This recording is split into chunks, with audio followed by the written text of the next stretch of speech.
እግዚአብሔር ሁሉን አስገብቶ ግን እኛ ስንቱን አስወጥተነው። አይንህን ጸልየህ ብታበረው ክፉ የምታይበት ይመስላል። እጅህን ለምነህ ብታንቀሳቅሰው ኖሮ ተሰርቅበት መስሏል። እግርህ ሽባ ሆኖ እግዚአብሔር ተርትሮልህ ብትራመድ ኖሮ ወደ ክፋት ትሮጥበት ነበር። እሱማ ይቅርታ አይገባውም እንላለን። ማን ስለሆነች ለምን ይቅር ይባላሉ? በጊዜው ይሁዳ ክርስቶስን የሸጠው በ30 ብር ነው። እኛ በዚህ ዘመን ያለን ሰዎች ጌታን ብናገኘው ኖሮ በነፃ እንሰጠው ነበር። በነፃ ምንም ዋጋ ሳናወጣ። እንደ ዮሴፍ ተሽጠሃል። የገዛ ወንድሞች የማታውቀው ባዕድ ሀገር ሄደ ባሪያ እንድትሆን ወርደውብሃል። ሞተሃል ብለው ለወላጆች ለሚወድህ በሙሉ የምትወደውን ልብስ ደም ቀብተው ሞቷል እርማችሁን አውጡለት ብለው ተናግረውብሃል። ሁላችንም እናማት በስመ አብ ወወልድ ወመንፈስ ቅዱስ አሐዱ አምላክ አሜን። ክቡር አባታችን መላከመዊ ቆሞስ አባ ገብረ ሥላሴ ጠባይ የሐመረ ኖህ የቅድስት ኪዳነ ምሕረት ገዳም አበምኔት፣ ክቡር አፈ መምህር አባ ኃይለ ሚካኤል፣ ክቡራን አበው መነኮሳት፣ አባቶች ካህናት፣ ወንድሞች ዲያቆናት፣ ሊቃውንት፣ ከሩቅም ከቅርብም የተገኛችሁ የልዑል እግዚአብሔር ቤተሰቦች በልዑል እግዚአብሔር ፍጹም ሰላም እንደምናመሻችሁ እንደምን ዋላችሁ? አሜን። ቸርነቱን ምሕረቱን ይቅርታውን በእድሜያችን ላይ ጨምሮ በፊቱ ያሳየነውን የእምነት ማነስ የምግባር ጉድለት ሳይመለከት በደጁ እንድንሰበሰብ የፈቀደልን ያልከለከለን የአባቶቻችን አምላክ ልዑል እግዚአብሔር ስሙ የተመሰገነ ይሁን።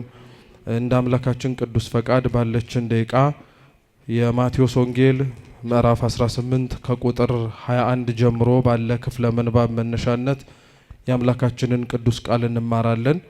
አምላካችን ቅዱስ እግዚአብሔር በጉባኤያችን መሃል ተገኝቶ የራቀውን አቅርቦ የረቀቀውንም አጉልቶ ምስጢርን ገልጦ ለሁላችንም እንድንሰማ ከምንም በላይ ደግሞ የሰማነውን ለመኖር እንዲያስችለን የእርሱ ቅዱስ ፈቃድ ይሁንልን።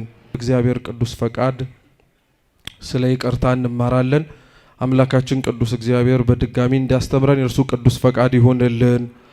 የማቴዎስ ወንጌል ምዕራፍ 18 ጌታችን መድኃኒታችን ኢየሱስ ክርስቶስ ከሌሎች ምዕራፎች ጋር አብሮ በምሳሌ ካስተማራቸው ትምህርቶች መካከል አንዱ ነው። ራሱ የማቴዎስ ወንጌል በነገራችን ላይ ከሚጠራበት የማቴዎስ ወንጌል ተብሎ ከሚታወቀው መጠሪያው ባለፈ የምሳሌ ወንጌል እየተባለ ይጠራል። ምክንያቱም ከሌሎች ወንጌላት በተለየ መልኩ ጌታችን ኢየሱስ ክርስቶስ በምሳሌ በጣም ብዙ ትምህርቶችን አስተምሯል።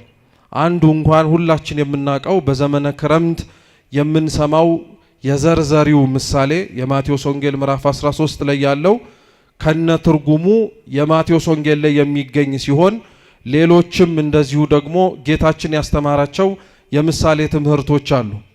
አምላካችን ኢየሱስ ክርስቶስ በመዋዕለ ሥጋዌ ዘመኑ ተመላልሶ በሚያስተምርበት ወቅት ትምህርቶቹን አንዳንዴ በቀጥታ አሊያም ደግሞ አሁን እንዳነበብነው በምሳሌም የሚያስተምርበት ክፍሎች እናገኛለን። ጌታችን በምሳሌ የሚያስተምርበት ምክንያት ሊቃውንተ ቤተ ክርስቲያን እንደሚያስረዱት ከሆነ የመጀመሪያው ከሚሰሙት ሰዎች አንጻር ነው። የቅዱስ ማቴዎስ ወንጌል ምዕራፍ 5 እና 6 ሁላችን እንደምናውቀው የተራራው ስብከት እየተባለ ይጠራልና አምላካችን ኢየሱስ ክርስቶስ ከፍ ባለ ተራራ ላይ ቆሞ አንድም ተቀምጦ የሚሰሙት ሰዎች ደግሞ ዝቅ ብለው በሚያስተምሩበት ጊዜ ላይ እነሱ የቃሉን ትምህርት ሲሰሙ አበው እንደሚናገሩት የተሰበሰቡት ሰዎች በተለያየ ምክንያት ነበር የሚመጡት። አንዳንዶች ክርስቶስ በሚያስተምርበት በዛች ተራራ ላይ የሚገኙት ምክንያታቸው ቃሉን ለመስማት ነበር። ሌሎች ደግሞ የሚገኙት ተአምራቱን ለማየት ነበረ፣ ወይም ተአምራትም ጭምር እነሱ እንዲደረግላቸው ፈልገው ነው። ሌሎች ደግሞ የሚገኙት ምግብ ፈልገው ወይንም ደግሞ መጠጥም ጭምር አስፈልጓቸው ነው። አንዳንዶች ደግሞ የሚገኙት ለክስ አሊያም ደግሞ ከሚናገረው ስህተት ፈልገው በኋላ ላይ ለመክሰስና እርሱን ለመጣል እንዲያመቻቸው ነው። ሌሎች ደግሞ ይገኙ የነበሩት ከእርሱ ጋር እስከ መጨረሻው ጭምር ለመዝለቅ ነው። ታዲያ ሊቃውንት ሲያስረዱ ዛሬም ተራራ ተብላ በምትጠራው ከፍታ ላይ ባለች ቤተ ክርስቲያን ላይ እንኳን እኛ እዚህ ይቅርና ሌላውን ቦታ ላይ ያለ ሰው ከነዚህ ከአምስቱ ምክንያት አይወጣም ወደ ቤተ ክርስቲያን ሲመጣ። አንዳንዶቻችን ዛሬ የመጣ ነው ቃሉን ለመስማት ነው። የእግዚአብሔር ቃል ይፈውሳልና የተሰበረውንም ጭምር ይጠግናል፣ የተገናኘውንም ጭምር መለየት የሚችል አምላክ ስለሆነ በቃሉ አንዳንዶቻችን ተአምር ፈልገን የመጣ ነው።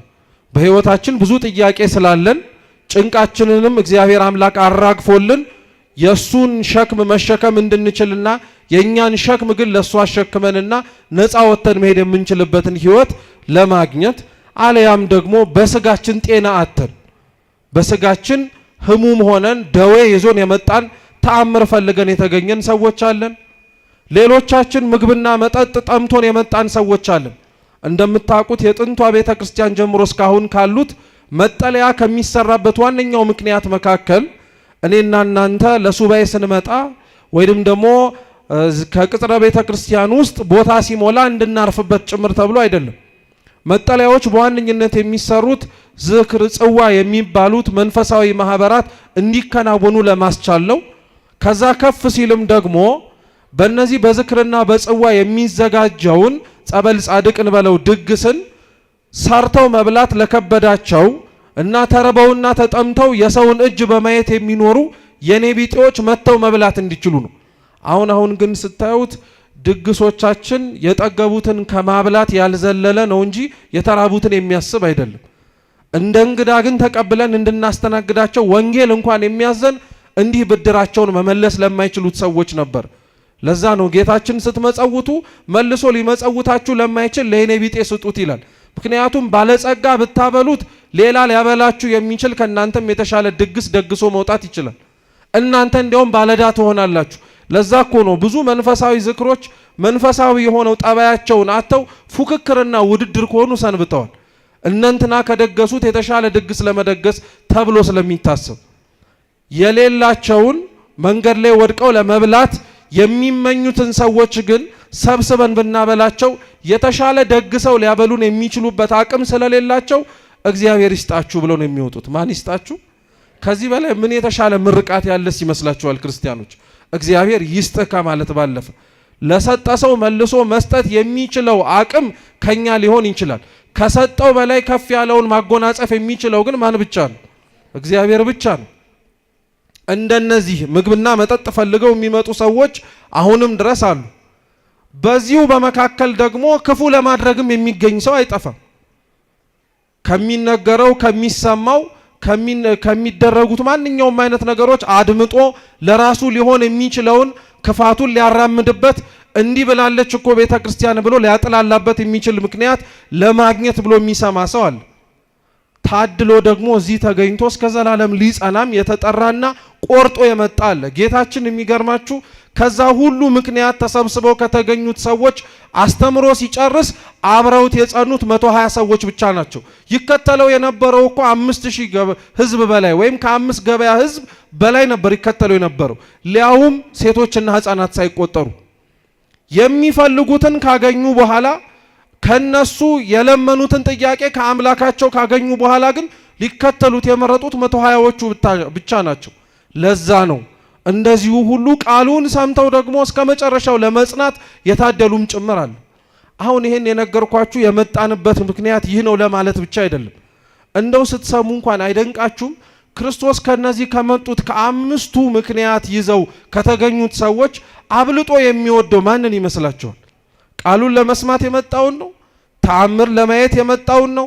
እርቦት ጠምቶት የመጣውን ነው? ክፉ ለማድረግ የመጣውን ነው? ወይስ ሊጸና የመጣውን ሰው ነው ክርስቶስ የሚወደው? መልሶ ይመስላል አይደል? ሊጸና የመጣውን የሚወድ እሱም ብቻ ግን አይወድም። ቢሆንማ ኖሮ አራቱን ለምን አያባራቸውም ነበር?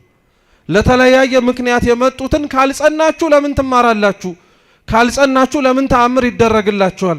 ካልጸናችሁ ለምንድነው ማበላችሁ ማጠጣችሁ? ክፉ ሊያደርጉ የመጡትንም ጭምር ክፉ ካደረጋችሁኝማ ለምን አወራለሁ እናገራለሁ ብሎ አላባረራቸውም። 5ቱንም ከነየ አመላቸውና ከነየ አመጣጣቸው ነው እግዚአብሔር አስተናገዳቸው። ምን ለማለት ተፈልጎ መሰላችሁ? ዛሬም እቺ ተራራማይቱ ቤተክርስቲያን ሁላችንም በየመጣንበት አይነት ምክንያት ታስተናግደናለች። ችግሩ ቤተክርስቲያን ደጇን ለሁሉ ከፍታ ሳለ ግን ውስጥ ገብተው የሚስተናገዱት ሰዎች ግን ይናቆራሉ። ቃሉን ለመማር የመጣው ሰው ታሞ የመጣውን ሰው ተቀምጦ እንዳይጸበል። ሊጸበል የመጣው ሰው እንዳይማር ሌላውን ሰው ይበጠብጣል። ምግብና መጠጥ ፈልጎ የመጣው ሰው ክፉ ለማድረግ ከመጣው ሰው ጋር ይለያያል። ምን አለፋችሁ እኛ በገባንበት ምክንያት ሌሎች ካልገቡ በቀር ቤተክርስቲያን ውስጥ ባይኖሩ ራሱ ደስ ይለናል። እኛ ብቻ ብንገኝ፣ እኛ ብቻ እግዚአብሔር ቢሰማን፣ እኛ ብቻ ሁሉም የጸሎታችን ምላሽ አግኝተን ብንሄድ እኛ ብንሆን ደስ ይለን ነበር። እግዚአብሔር ግን ሁሉንም አስገባ። እውነት ልንገራችሁ ክርስቲያኖች፣ ስለ ሌላው ነፍስ አብዛኞቻችን ግድ አይለንም። የኛ ጸሎት ይሰማ፣ እኛ እግዚአብሔር ይቅር ይበለን፣ ራሴ በግል ማለት ነው እንጂ ሌላው ይቅር ይባል አይባል፣ ሌላው ምህረት ያገኝ አያገኝ። በጣም እኮ ነው የምናሳዝነው። እንደ ሀገር እንኳንና እንደ ክርስቲያን እንደ ቤተ ክርስቲያን የመጣብንን ችግር እንኳን እያየን አብረን ምህረትን አንለምንም። እኛ ብቻ መማር ነው የምንፈልገው። ተምረህ የት ልትሄድ ነው? ብቻህን መንግስተ ሰማያት ልትገባ? እናትህ፣ አባትህ፣ ወገን ዘመድህ አብረውት የቆረቡት ተሰጦ የመለሱት ሌሎች ነፍሳት አይገዱህም?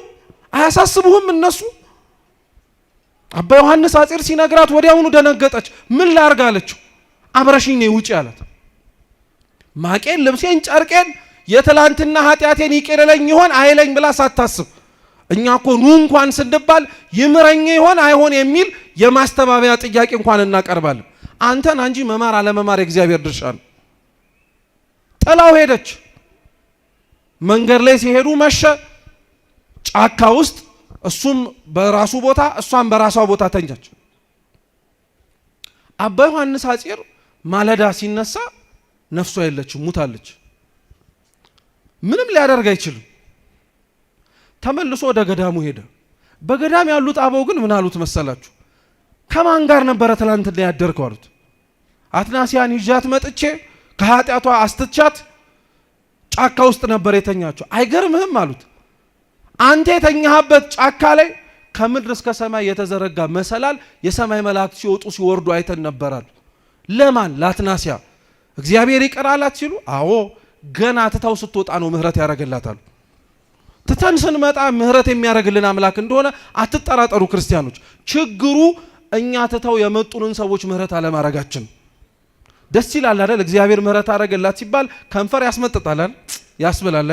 አንተ ምህረት ያላረክለት ሰው አያሳዝንም? ያንተን ይቅርታ ደጅ እየጠና ማረኝ የሚለው ሰውስ ልብ አያሳዝንም? እግዚአብሔር እንዲምረን መማማር አለብን። እውነቴን እንምላችሁ ዘመናችን ይቅርታን ከሚናገረው ይልቅ ጥላቻን መንዛት ስለለመደበት እኛም ተጸናወትን።